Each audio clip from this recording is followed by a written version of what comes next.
You are now listening to the Molten Fantasy Sports Podcast.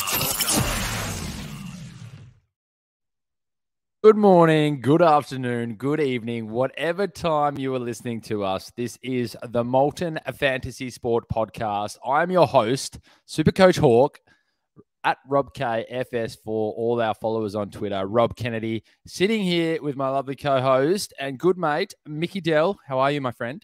Robbie, well, thank you. Ladies and gentlemen, boys and girls, children of all ages, you are in for a treat today. It is the first day of the AFL season, and you are going to see my team as it is. What do you reckon, Robbie? Excited? Mate, I'm buzzing. If anybody watched last night, we did a fantastic live with Dwayne Delminico, which what an absolute guest again on 2019 Supercoach winner, super insightful, legend of a bloke, absolutely stayed around after we sort of signed off and we had a bit of a chew the fat conversation. I think we all pulled out our team apps and we're playing around with a few teams and making a few changes. But yeah, I'm still buzzing. But no more so than being round one and super excited to see team names, your team reveal, my team reveal will be the one after this. No doubt I'll probably change it after listening to all your fantastic ideas. But mate, I'm buzzing. As I've said, this is the best time of the year and I'm good to go. What about yourself? Are you feeling confident about revealing your team? And how confident are you that it will stay that way before that ball is bounced for Carlton Richmond? Yeah, pretty confident. Like I've watched a lot of footy in the last few weeks, and in a way, I just kind of want to get the footy season started so I don't have to keep looking through my team and taking people out and putting people in. So quietly confident that I've got a good team here, a good mixture of primos and rookies and some mid-price maniacs, which we'll get into. But for our viewers at home, as you can see below us, here's our Twitter handles. Feel free to send through your questions, like and subscribe to us, get all the premium content here with us. Hey, mate, we've got to give a shout out to our sponsors. We've talked about this many a time. We started this, 2 months ago, not even. A couple of lads who just want to chew the fat. We've got Nathan and Matt who jump on and do a fantastic job with the NRL podcast. We've got Matty G who jumps on and starting to do some NBL podcasts as well. So we're bringing it to you all on Molten Fantasy Sport, but this doesn't happen without our wonderful sponsors who has just made everything more amazing. We've got some extra deals, but the Standard Squeeze is one of our sponsors who I want to shout out to, and I'm loving the product and I'm very excited and thankful for them getting behind us. But you've got a pretty cool announcement for what the Standard Squeeze are doing for some of our listeners, subscribers, followers. Do you want to tell us a little bit more, mate? Yeah, sure thing. So thank you to Ash Sutton and the boys at the Standard Squeeze for jumping on with us. So this year, we're going to be giving out a prize each week to what we're going to call the Squeezer of the Week. What is the Squeezer of the Week, you may ask? No, it doesn't mean that you're a jerk or you're going to get bullied. It is you are going to put in the Twitter, Instagram, here on YouTube, send us through your questions, send us through your comments, send us through your picks into the future. And the most outlandish comment or pick that you think will get home will win the prize pack for the week. For example, if you think Essendon v Hawthorn, that Hawthorn are going to win by 80 points, which isn't going to happen, go the Dons, and it does happen to come home by 80 points, you'll win the prize pack, which is valued at close to $100. Mate, we haven't talked about this enough. It's our team, one of the greatest rivalries in the AFL in round one. I don't think we've actually mentioned this once. For anyone who's listening for the first time, welcome. I'm a Hawks man. Mickie Dell is a Bombers man. I think we haven't talked about our teams too much because we're not expecting too much. I know I'm definitely not. Maybe you've got some slightly higher hopes, but probably not too much, to be honest. But yeah, I feel like we should have put a bit of a bet on or something, but we won't talk about this. We'll probably take that one offline. But yeah, Standard Squeeze. Did I hear you right? Did you say every week we're giving out a prize? Every week there'll be a prize given out on this show for the person that predicts the most outlandish feat that happens throughout our weekend of footy. So stand by. Come Sunday night, Robbie and I will pick it out and you'll be notified via your inbox as to who the winner is, and that will happen every week for the 24 rounds of footy that we do have. And also with our Supercoach League, as you can see below, 237113. If you're not already in, join our league because each week we'll be going through the top 10 in our league, going through your lists, and giving you a bit of a shout out here on the show as well. Paddy Cripps, 150 plus. That's what I'm going. Round 1. There we go. Cool.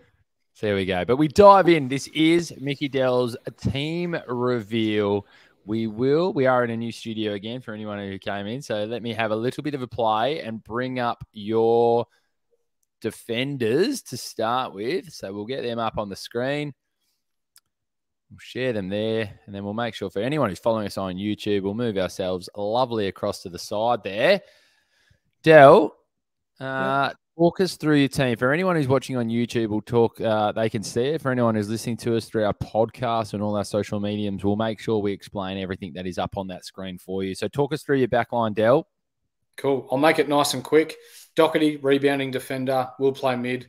Dale, rebounding defender, will play bits of midfield. Isaac Cumming, rebounding defender. All three of them take kickouts as well. Ginby's going to play midfield, and in a team that we believe is going to be rebuilding, will play a lot of midfield minutes. Darcy Wilmot, I think he's a lock on the wing for the Brisbane Lions, and they'll stick fat with him given his youth and how well he played in the finals last year. Charlie Constable, running defender.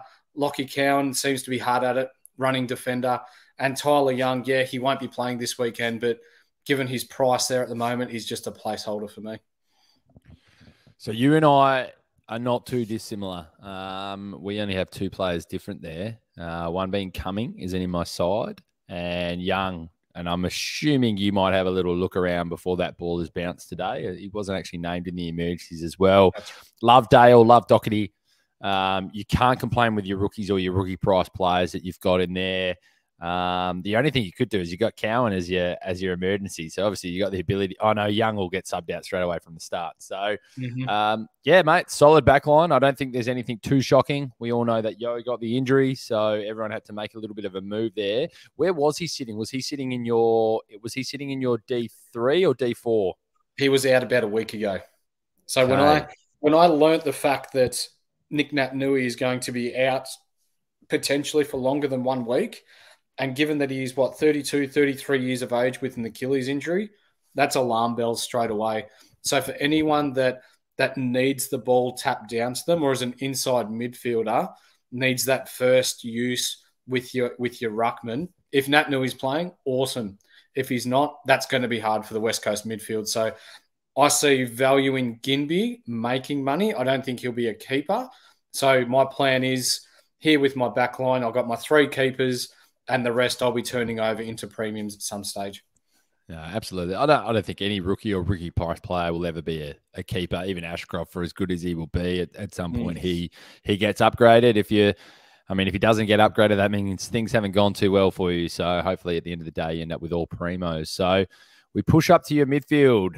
Talk us through these midfields, mate. I see some big name players there at the top and a few interesting ones in the middle. Talk us through. Okay, so I'll go my top 3 to start off with. So Rory Laird, Clayton Oliver, Marcus Bontempelli. Bontempelli, very Supercoach friendly game. He's got that X factor. He kicks goals. He's going to play a lot of midfield. We heard him on the Western Bulldogs radio the other day. I think it was 3 or 4 days ago, saying that he will be playing more midfield this year.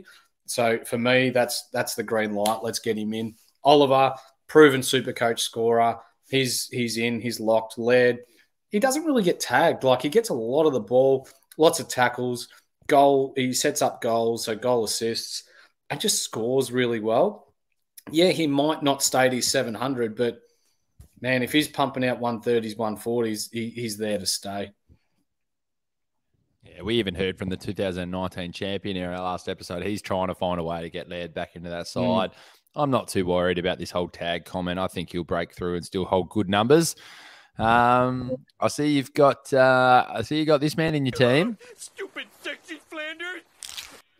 There's been a lot of talk about Sam Flanders. Where does he sit and why is he getting that run for you, mate? Yeah, so I've got Sam Flanders at M5. I think he's going to be a rotation piece on the ball with the Gold Coast. He's at a nice price. He's not rookie basement price there, but with his flexibility to be able to go forward, that gives me a bit more flexibility to change some players around. And then at M4, I didn't mention earlier, Josh Kelly. His game, I think we've got a soundbite for him coming through shortly. We do. Yeah, his No game is question about it. quite. I am ready to get hurt again. Yeah, his game is so super coach friendly, but he has burnt me in the past. He's hurt me, but let's jump on him again. Let's see how we go. And I want to point out the GWS team, or the Orange team, have a very friendly first 5 rounds. So I'm looking for big scores out of Mr. Kelly. Finn Callaghan, I think a lot of people have jumped on him after the practice match. We had an eye on him right from the start. Hopefully the injuries are behind him. He's built well. He's got a good motor. Runs both ways, uses the ball pretty well at 244. He doesn't have that flexibility like Flanders, but if he makes me 200 to 220K, I can then use that into bringing in a premium. And then with my other M7, M8 through to M11, we've got a lot of rookies that everyone's going to have on their side. Ashcroft, who looks one of the best rookies that's come through the system in years. Mackenzie, who looked at just a genuine ball getter with Hawthorn, used the ball well. And in a team that's rebuilding, he's going to get a lot of looks inside. Filippo, St Kilda's injury list is 12 deep. They're going to use him in positions where he's going to get a lot of the ball. Baker, 111 in a practice match. He's been mic'd up at training. You don't do that for someone that's going to play twos. My unfortunate circumstance here is that he's on my bench. And Drury, he will play at some stage throughout the year. We've heard the North Melbourne people brag about this bloke. I'm willing to sit and wait, given that he's got that forward flexibility as well.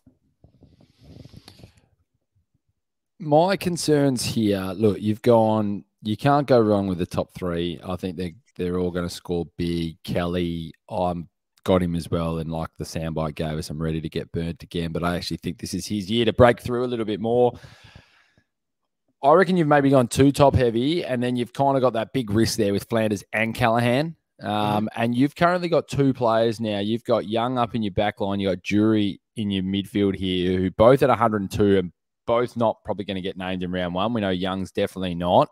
And it's hard to move them and who you're going to bring in, because I think you've got maybe 22K sitting up there, but I'll go back and have a look. 27K, yep. Yeah, so you can maybe easily lift one of them up, which is fine. Yeah, I don't know if you kind of find a way to go Oliver or Bontempelli or Laird, one of them, and bring them down a little bit, find someone in the 5s, and then bring Callaghan and Flanders up to that sort of Hopper, Setterfield kind of look. But, mate, you're not wrong in everything you're saying. I think you've given yourself some confidence in who you give your C to, and then and you get your cash from Flanders and Callaghan. So, no, I can see what you're doing. Just for the viewers at home, my vice captain will be on Doherty today. I expect him to go very large. I still haven't decided, and I've got a few Carlton players. We're not doing my team reveal right now, but I've got a few that I could pick tonight. Mate, we've got your rucks and your forwards there on the screen. Talk to us. Yeah, Sean Darcy, Rowan Marshall, they've been locked in for a little while now. I'm not worried about Luke Jackson at Fremantle. I think he's going to ruck forward of the ball, and then that's going to give Darcy the ability to sit that kick behind the play and take those intercept marks. Same with Rowan Marshall. Like, you've heard Ross Lyon talk about how Tom Campbell's going to play. Tom Campbell's not Paddy Ryder. Yes, I understand that Tom Campbell can only ruck, but with the way Rowan Marshall is, he gets around the ground so well. He does kick goals when he goes forward. Yeah, he might not be a big point scorer right from the start, given that they may try and manage him through the first couple of games, but I'm willing to stick fat knowing that he's a keeper for the year. So these 2 are my set and forgets. Yeah, there's not too much I can say to that. I've been on Darcy a lot. He's not currently sitting in my team. I've gone a different angle, which I'll review in the next episode. But, yeah, I don't think anybody could go wrong with those 3. And we move on to your forwards, mate. Yeah, so forwards, Dunkley, Rozee, Taranto, I think you'll find that they're in a lot of teams. Just Dunkley, one of the best Supercoach point scorers in the league. Rozee, he's an up-and-coming star. We've touched on him in the past. Taranto, potential Brownlow Smoky this year even. He gets a lot of the ball and his flair with it and kicks goals as a midfielder. It's what you look for. And the Brownlow's built for midfielders, let's be honest. Who was the last one to win a Brownlow as something else apart from a midfielder? Was it Scotty Wine for the Western Bulldogs, maybe? Yeah, I'm having to think. I think you're right. Scotty Wine definitely is the ruckman for sure. Yeah. Long time ago. I really like. Can we touch on that? Can we touch on that? We're doing a quick episode and people can see your team. I want to ask you a question. Does the Brownlow need to change? Does the voting system need to change? Does there need to be a different way? Yeah, I think it does, given that, it's voted on the best player on the ground, or your 3-2-1. Yeah, the midfielders get a lot of the ball, but like for me, I've played back and forward in my very limited football career. But like recognition's got to be given to those that you could be playing on Ben King, for example, from Gold Coast, and the 3 weeks preceding that, he's kicked 7-7-6, and as a fullback, you keep him to 1 goal. You might only have 10 touches yourself, but you positively influence a game to the point where you may not have had the most amount of disposals, but you were the best player on the ground for negating your opponent. So, yeah, I do believe in a way that the Brownlow system should be changed. Yeah, I totally agree. For me, it's and we'll finish off your team in a second. For me, it's the way I would love to see there be a panel, and out of, let's say it's 6 people or whatever, 2 of them have to be at every game. So they kind of move around, and it's those same 6 people, but they're pushed around to get to every game, but 2 are at least making the votes. The example that I'll use is who comes out as a Norm Smith medalist, who comes out sometimes as the Anzac medal winner, who comes out as those special games that we have along the way. And a lot of the time, somebody like that gets recognised because another person or an independent panel has kind of watched away from the game rather than just looking at the stats at the end. So I'm big on keeping the 3-2-1, but I would like to see a bit of a panel pick it. And look, a midfielder might still win. I think Paddy Cripps had a fantastic year last year, but I think we'll start to see a much wider variety, and the game looked with a much wider lens as well. So, yeah, little side note to everyone. It's good to hear your opinion. So finish off your forwards, mate, because you've got a couple of interesting ones in here. Let's hit them up. Yeah, Tanner Bruhn, really like what he's doing with Geelong, and I've touched on it in a previous episode. Geelong need to start going youthful, given their ageing list. And I think Tanner Bruhn, with the way he's proven himself during the practice matches, is their answer. He's the next Joel Selwood in there. It's a big call, but I think with the way he plays the game, he could very well be that player. Oscar Allen, 210K. I think at West Coast, there's no Josh Kennedy anymore. Darling's coming back from injury. He's going to be the number 1 forward. I normally steer clear of key forwards when it comes to Supercoach, but I see really good value here in making some money and then moving on from him. Sheasel, geez, he looks clean with the ball. I watched him in practice matches and doing no-look handballs, hitting people on the tit. His kicking, his ability to find the ball in a team that got pumped as well. He was one of their better players. He may not score you hundreds, but he's definitely going to make you some money. So he's in for me. And then the 2 boys on the bench playing against each other on the weekend. Davey, one of my boys at Essendon, I really like his game. I'm excited to see how he goes this year. And Fergus Green, local Bendigo lad, we've touched on him in the past. Really happy that he's getting a crack with Hawthorn after slogging it out in the VFL after being dropped by the Western Bulldogs. I think as the Hawthorns, I guess he could be their 3rd tall as well. He's good below his knees. You've got Ned Reeves and Lloyd Meek who are going to interchange down there. You've got Kajitsky. Mitch Lewis isn't in yet. I think it's a real chance for him to get that 2nd or 3rd key defender and be able to score on them. So he's sitting there as money generation. Yeah, I'll be intrigued to see if he holds his spot when a Mitch Lewis comes back. But all the credit to him, he's going to get those games in now. He looks like he's really put his hand up to solidify that spot, which is nice. So, look, it makes for good competition at Hawks and interesting to see what journey they go on. Mate, again, I can't really falter too much. Again, very similar to myself. I think we've only got 1 player difference, which is I don't have Allen at the moment. I think Flanders he's coming to that spot. I don't have him in the middle. I've got him here in the forward line. But it's I think you and I have been talking to each other too much, mate. We've got a few little points of difference, but I like how we're rolling the dice in 2 different positions and things like that. So, mate, it's a solid lineup and one that people should probably listen to because you do watch a lot of footy and you know your game. What's your sort of burning questions or who are the people that you're trying to force in possibly between now and that ball getting bounced? Yeah, I know this might surprise a few people, but I'm looking for ways to get Cunnington into my team. I think he's a contested ball magnet. He is a machine. Clarko doesn't like getting beaten, so he's going to want to be in games all the time. He only scored 79 points after having 20 contested possessions in a team that got smacked. So when you're looking at that, you keep that game close, and that 79 becomes 109, no worries. So I think there's big upside for Cunnington, and he did average over 105 years preceding that, and his average price was around 550 to 560K. So if I can get him in, I'll be a very happy man. So maybe that is a Finn Callaghan and Flanders drop into Cunnington, and then another rookie. I'll just have to see how I'm going for money. Beautiful. Beautiful. So any massive burning desires, or who worries you the most in your team? What's the biggest worry? Josh Kelly, because he's got such big upside, but his hamstrings are about as good as mine by the sounds of things. So I'm ready to ride the wave, and like as we both said in the past, we're both in this to win the big 50K, mate. So yep. I think that's my best possible chance in order to be able to get there. The only last one before we finish it up.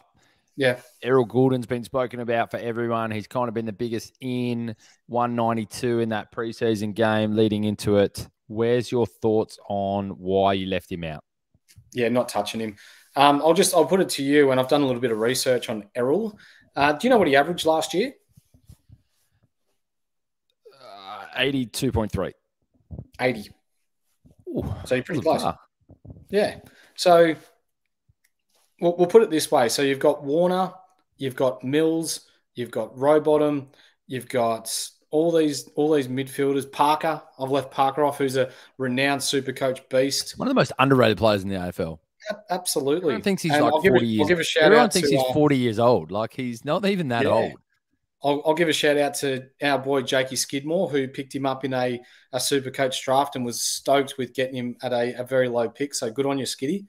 Were you getting 1,000 messages from Jake Skidmore? Because I was messaging me about 40 times during that draft. So yeah, he's a good hope lad. He gives a little shout out. Hope he gives a shout out to me. Tell you what, did the work. I don't see Goulden playing majority midfield minutes. I see him playing a lot more forward. And when you're 5'11" and not a big dude, I can't see him playing a lot of midfield minutes. He'll just get smacked around. So I see everyone jumping on him as a bit of a panic after what he did in the practice match. Carlton were never going to tag him. They were down a couple of players. They were resting players. They were looking to get players through. And effectively, he played in Callum Mills' role. So for me, I'm not going near him. I think he'll be, and you can mark it here if you like, he'll be the most traded out player at round 3. It's a big call. It's not a wrong call. I'm feeling the same way. I think he's a quality player. We've seen John Longmire. He's had plenty of talent in that team and hold them in the position where he thinks they need to be. Callum Mills, with the example, stayed at the halfback for quite some time, only got off the chain a couple more years not that long ago because of the quality they had. I think they got too much quality. I think he does play that half-forward role. I think Papley goes in and gets some CBAs. He wasn't playing in that game too. Mills wasn't playing there. And I think for the balance, he suits better out on a half-forward flank that maybe can go in now and then. So will he rise up? Yeah. Is he rising as everybody thinks they are? No. I feel way safer with a Ben Cunnington and knowing the role that he's going to play. So absolutely. Spot on. Beautiful. All right. We pumped through this one. Nice little quick one to get the team reveal. We want people to be able to listen to these, get them in, get the ideas. We've still got to do my team reveal as well. And then we've got to get ourselves ready for round 1. Passing over to you, mate. Any final words from any of our sponsors or anything else you'd like to mention? Yeah, just a shout out to the guys at Snap Fitness, Bendigo and Epsom. Thank you again for your continued support. And for anyone that's looking to get into the gym, head on in, see Mark and Emma and the team. Let them know the Molten boys sent you in, and they'll help you out. So thank you again, guys. Yeah, fantastic bunch down there at Snap Fitness, and it's an awesome gym from what I've heard. I mean, anytime you can go down and get the kids looked after while you go in and have a little bit of a sesh is an absolute win for me. So, Del, I can see you're ready to possibly look into your team and dive in a little bit further. Thank you for your insights. It's always a pleasure. For everybody who's listening along, make sure if you haven't clicked subscribe, please do. This has been the Molten Fantasy Sport Podcast. Peace out. See ya.